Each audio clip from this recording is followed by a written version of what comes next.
Subscribe کیجئے ہمارے channel کو اور بیل آئیکن کو دبائیے۔ السلام علیکم ورحمۃ اللہ وبرکاتہ۔ بسم اللہ الرحمن الرحیم۔ حضرت فاطمہ رضی اللہ عنہ کی عبادت۔ فاطمہ الزہرا رضی اللہ عنہ کے بارے میں آتا ہے، سردیوں کی لمبی رات ہے، عشاء کی نماز پڑھ کر انہوں نے 2 رکعت نفل کی نیت باندھ لی۔ قرآن میں ایسی لذت ملی، دل میں ایسی چاشنی تھی، قرآن پڑھنے میں لطف آ رہا تھا، پڑھتی رہیں، رکوع اور سجدے میں لطف آ رہا تھا، جی نہیں چاہتا تھا کہ سجدے سے سر اٹھائے۔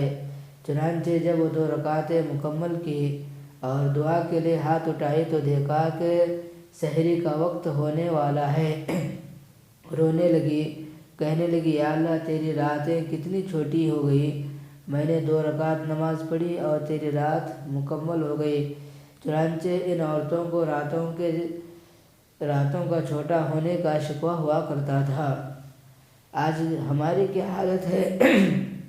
ساری رات سو کر گزار دیتے ہیں، رات کے 12-1 بجے تک ٹی ویوں کی سیریل دیکھنے میں وقت گزارتے ہیں۔ نیند کا وقت ایسا ہے کہ اس میں فجر کی نماز بھی چلی گئی۔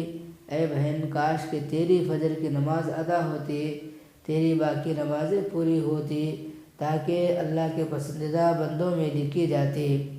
آج وقت ہے کہ ہم اپنی زندگیوں کا محاسبہ کر لیں تاکہ ہمارے دلوں میں بھی نیکی کا شوق پیدا ہو جائے۔ سلف صالحین کی عورتوں میں نیکی کا ایسا شوق ہوتا تھا کہ ایک دوسرے سے آگے بڑھنے کی کوشش کیا کرتے تھے۔ رابعہ بصری اللہ تعالیٰ کے نیک بندوں کے بارے میں آتا ہے، ایک رات تہجد کے لیے اٹھتی ہے، جب تہجد پڑھ لیے تو دعا کے لیے ہاتھ اٹھائے اور دعا مانگنے لگی، اے اللہ، دن غروب ہو چکا، رات آ چکی، آسمان پر ستارے چمک رہے ہیں، اے اللہ، دنیا کے بادشاہوں نے سب دروازے بند کر لیے، تیرا دروازہ اب بھی کھلا ہوا ہے، اے اللہ، میں تجھ سے تیری رحمت کا سوال کرتی ہوں۔